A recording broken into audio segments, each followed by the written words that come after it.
ঈদগাহ মাঠে যাওয়ার আগে কোন জিনিসটা তুমি হত্যা না করে খেতে পারো? এবং সবাই সবার বাড়িতে যাওয়ার উদ্দেশ্যে রওনা হয়েছে।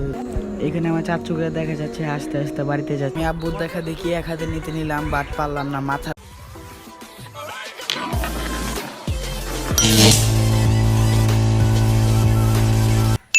আসসালামু আলাইকুম গাইজ, আজকে হলো ঈদ আর সবাইকে জানাই ঈদ মোবারক। আজকে কি তেমন কোনো কথা বলবো না, কারণ আজকে সময় নেই। দাদা চাচু সবাই চলে গেছে, আমি আর ছোটো চাচুই আসছি। আমরা দুইজন এখন যাবো ঈদগাহ মাঠে এবং নামাজ পড়বো। নামাজ পড়ার পর দেন কুরবানি করব। আর আমি চেয়েছিলাম যে গরুটাকে নিজে হাতে গোসল দেওয়াতে, কিন্তু পারলাম না, কারণ গরু সকাল 6টায় নিয়ে আসছে, আব্বু গোসল করেছে, কিন্তু আমি সকাল 7টায় উঠছি। তো কিছুই বল না, এখন 7:30 বাজে আর এদের জামাত শুরু হবে 8:30টায়। তো আমরা এখন ঈদগাহ মাঠে যাব এবং নামাজ আদায় করব, এরপর দেন কুরবানি করব। আর কিছু বলছে না, এখন ব্লগটা স্টার্ট করছি। তো গাইজ, ঈদগাহ মাঠে যাওয়ার আগে আম্মু সেমাই খাওয়ার জন্য জোর করলো, তাই একটু সেমাই খেয়ে নিলাম এবং মাঠে যাব এখনই।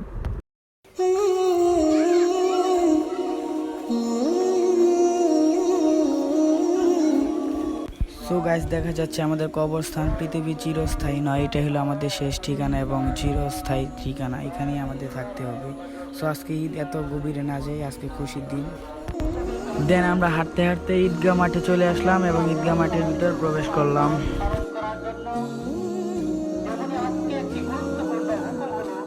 কুরবানি নাকি পশু হত্যা? কিরে ভাই, কুরবানি পশু হত্যা? কোন জিনিসটা তুমি হত্যা না করে খেতে পারো?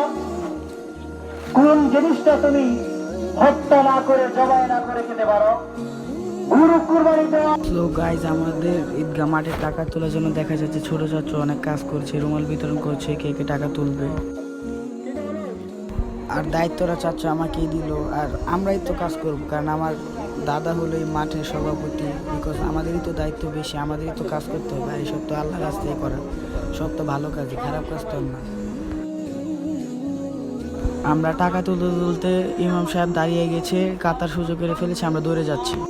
ফাইনালি গাইস, ঈদের জামাত আদায় করতে পারলাম জামাতের সাথে। ঈদের নামাজ শেষে ইমাম সাহেব খুতবা দিচ্ছেন। ফাইনালি মোনাজাত দিলাম এবং মোনাজাত শেষ হলেই আমরা বাড়িতে চলে যাব। সো গাইজ, মোনাজাত শেষ এবং সবাই সবার বাড়িতে যাওয়ার উদ্দেশ্যে রওনা হয়েছে, যে সবাই পশু কুরবানি করবে আল্লাহর উদ্দেশ্যে। দেন একটু আগে আমরা যে টাকাগুলো তুললাম তা এখানে গণনা করা হচ্ছে কত টাকা উঠেছে। এখানে আমার চাচুকে দেখা যাচ্ছে আস্তে আস্তে বাড়িতে যাচ্ছে। আমার আরেকজন চাচুকে দেখা যাচ্ছে, এই যে টাটা দিল। এখন আমরা বাড়িতে চলে আসলাম নামাজ শেষে। এই যে আমাদের গরু এখানে রাখা আছে, কুরবানি করা হবে একটু পরে। আমার আব্বু গরুর রশি খুলছে কুরবানির উদ্দেশ্যে।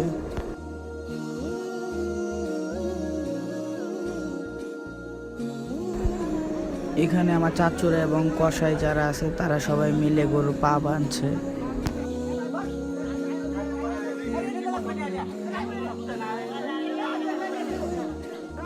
দেন এই বছর আমার ছোট চাচু কুরবানি দিল, সব বছর তো আব্বুই দেয়, এবছর ছোট চাচু সাহস করে দিয়ে দিল।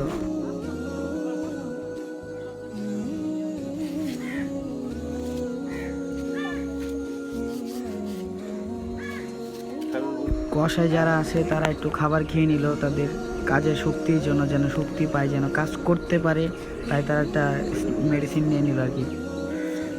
এখানে গরুর রান কেটে আলাদা করা হচ্ছে, কারণ এটা এখন রান্না করা হবে আর রান্না করে খাবো এটা।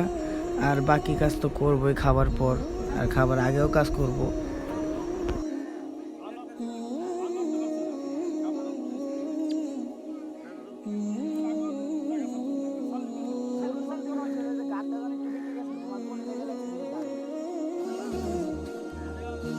আমার বাবা একাই এত বড় রানটা নিয়ে নিল।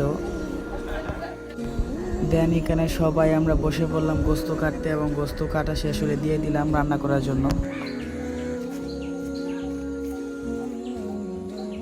এই ব্যাকগ্রাউন্ড মিউজিক চেঞ্জ কর। আমি আব্বুর দেখা দেখি এক হাতে নিতে নিলাম, বাট পারলাম না, মাথার গাম একদম পায়ে পড়ে গেল। ভাই সেই লেভেলের ওজন, কমসে কম তো 20 কেজির উপরে তো হবে, 25-30 কেজি তো অনায়াসে হবে, বলার বাইরে।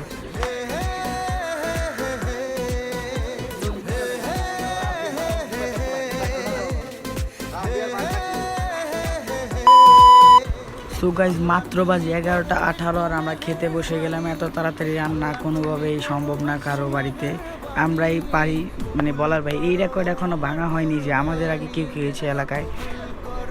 আমরাই সব কিছু আগে আগে করে ফেলি, আর আমাদের সবসময় লোক রেডি থাকে সব কাজের জন্য, আর তাড়াতাড়ি হয়ে যায় কারণ আমাদের লোকের অভাব পড়ে না কাজের জন্য।